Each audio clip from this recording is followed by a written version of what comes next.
বিশ্বনবী একবার আসরের নামাজের সেজদা লম্বা করে দিলেন। সাহাবারা বললেন, নবী নামাজের পরে ধরলে সুস্থ হয়ে গেলেন নাকি, অথবা কোরআনের আয়াত সেজদা অবস্থায় নাজিল হয়ে গেল নাকি? আসরের সেজদা তো এত লম্বা করতে কখনো দেখি নাই রে নবী। বিশ্বনবী বললেন, না, অসুস্থ হই না, কোরআনের আয়াত নাজিল হয় নাই। আমি যখন সেজদায় লুটিয়ে পড়েছি, আমার কলিজার টুকরা নাতি হাসান আমার কাঁধের উপরে চেপে বসেছে।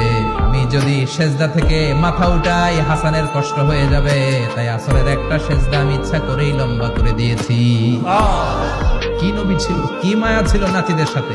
হাসান হুসাইন বিশ্বনবী, এই নবী হচ্ছে সব নবীদেরও সর্দার। ওই নবীরে ঘোড়া বানায়া, বিশ্বনবীর বাবরি চুল ছিল তো ওই চুল ধরে এরকম ঘোরা ঘোরা খেল। হাসান হুসাইনের গায়ের এমন কোন জায়গা নাই যে জায়গায় বিশ্বনবী চুমা দেয় নাই। আবার বিশ্বনবী জুমার খুতবা দিতে দাঁড়ালেন। এক সাহাবী এসে বসে বলল, বিশ্বনবী বললেন, ওম দাঁড়াও, 2 রাকাত পড়ছো? সাহাবী কেন পড়ি নাই। বিশ্বনবী বললেন, ইরকা রাকাতান, 2 রাকাত পড়ো। সাহাবী 2 রাকাত পড়া শুরু করলেন। বিশ্বনবী আবার খুতবা দেওয়া শুরু করলেন। খুতবার নিরবিচ্ছিন্নতাকে ভঙ্গ করে বিশ্বনবী তাকে দাঁড়াতে বললেন, 2 রাকাত নামাজ পড়তে বললেন। তার মানে খতিব সাহেব মন গড়া শুধু খুতবা দিয়ে যায় না, ডানে বায়ে কোথায় কি হচ্ছে সবকিছু নজরে রেখে, কন্ট্রোলে রেখে, সামাজিক সব সমস্যার কথাগুলো তুলে ধরে অসামাজিক কার্যকলাপের বিরুদ্ধে হুঙ্কার দিয়ে জুমার প্ল্যাটফর্মটাকে শক্তিশালী করাই হচ্ছে একজনের খতিবের দায়িত্ব। চিল্লায় কোন ঠিক কিনা?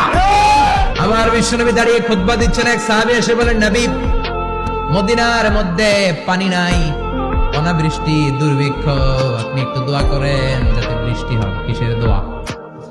বিশ্বনবী জুমার খুতবা থামিয়ে দিলেন। খুতবা দিচ্ছিলেন, খুতবা থামিয়ে দোয়া করলেন, আল্লাহুম্মা স্কিনা, আল্লাহুম্মা স্কিনা ইয়া গাউস আগিসনা, আল্লাহুম্মা স্কিনা গাইসান মুগীসান মারিআন মুরিআন নাফিআন গায়রা দা আজিলান গায়রা আজিল।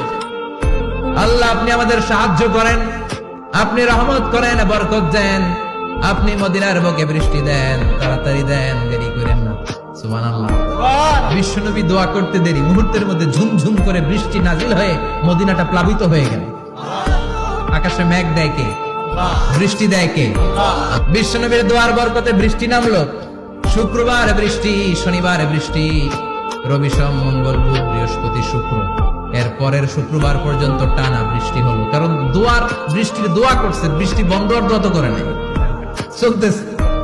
আল্লাহ কাছে নবী চাইছেন, দিতেছি, না করলে থামাও। সুবহানাল্লাহ কইবেন না? বৃষ্টি হইতে হইতে মদিনায় বন্যা। মরুভূমির দেশ, কি পরিমাণে হেভি রেইনফল হলে মরুতে বন্যা হয়। সুবহানাল্লাহ পড়বেন না? আবার বিশ্বনবী পরের জুমাবারে খুতবা দিচ্ছেন। ওই সাহাবী এসে হাজির, এসে বলে, ও নবী আর বৃষ্টির দরকার নাই। যে বৃষ্টির দোয়া করতে বলেছিল সে এসে বলে, আর কিসের দরকার নাই? চিল্লায় বলেন, কিসের দরকার নাই? ও নবী আর বৃষ্টির দরকার নাই, এবার বৃষ্টি বন্ধের দোয়া করেন। বিশ্বনবী আবার হাত তুলে বললেন, আল্লাহুম্মা হাওয়ালাইনা ওয়ালা আলাইনা, মানে আল্লাহ আপনি বৃষ্টি দেন, তবে এই এলাকায় না, ডানে বায়ে সামনে পেছনে চারদিকে দেন।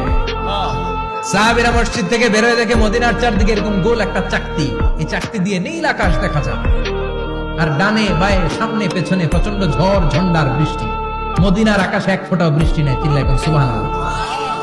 এগুলো হচ্ছে বিশ্বনবীর খুতবার বরকত। 500টা খুতবা দিয়েছেন, এজন্য খতিব সাহেবরা ভালো করে খুতবা দেওয়ার দরকার আছে না নাই?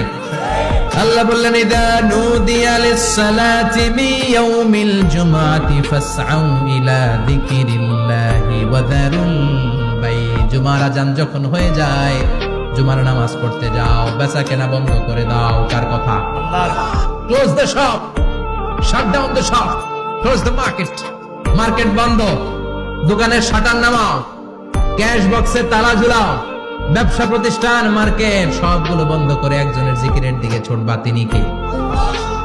অল্প 1-1.5 ঘন্টার জন্য যদি ব্যবসা বন্ধ রাখেন, পরে যখন আবার দোকান খুলবেন, জুমার বরকতে ব্যবসা বাড়িয়ে দিতে পারে কে? যখন নামাজ শেষ হয়ে যায়, ফাইদা কুদিয়াতিস সালাতু ফান্তাশিরু ফিল আরদ। জুমার নামাজ যখন শেষ হয়ে যায়, জামাতের নামাজগুলো যখন শেষ হয়ে যায়, ফান্তাশিরু ফিল আরদ, জমিনে ছড়িয়ে যাও। ওয়াবতাগু মিন ফাদলিল্লাহ, আল্লাহর কাছ থেকে ফজল তালাশ করো, মানে রিজিক তালাশ করো। কার কথা? নামাজ শেষ মসজিদে থাকবেন, কই যাবেন? কথা কম। কুদিয়াতিস সালাহ ফান্তাশিরু ফিল আরদ, এটা হচ্ছে ইসলামের বিধান। মসজিদে গোল হয়ে বসে থাকার কোনো বিধান নেই। ওমর ফারুক মসজিদে নববীর ইমাম, জোহরের নামাজের ইমামতি করলেন, বের হয়ে আসলেন, দেখেন মসজিদের বারান্দায় ইয়ামান থেকে আসা কিছু লোক গোল হয়ে বসে বসে জিকির করে। কি করে? মনোযোগ নাই, কি করে? জিকির করে। উনি চলে গেলেন, আসরের সময় আবার ইমামতিতে আসলেন, আসরের সালাত পড়িয়ে চলে যাচ্ছেন, আবার দেখে গোল হয়ে জিকির করে। ওই দল মাগরিবের নামাজে ইমামতি করলেন, চলে যাওয়ার সময় দেখে সবাই যায়, এরা যায় না, গোল হয়ে বসে বসে জিকির করে আর তাসবিহ পড়ে। এবার ওমর ফারুক বললেন, আসসালামু আলাইকুম। সবাই বলে, ওয়ালাইকুম আসসালাম। মান আনতুম, তোমরা কারা? কয়, নাহনু আল মুতাওয়াক্কিলুনা আলাল্লাহ, আমরা আল্লাহর উপর তাওয়াক্কুল করছি।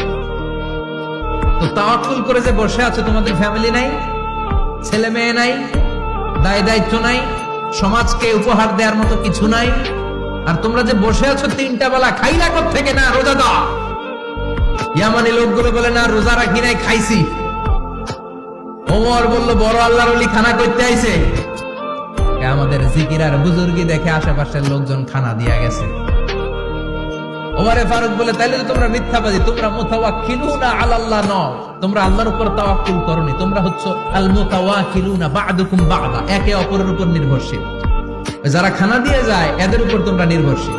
তোমরা জিকির করার তাকায় থাকো, বাটি আসে কোন দিক দিয়া, খাবারের প্লেট আসে কোন দিক দিয়া, ধরে কোন ঠিক কিনা?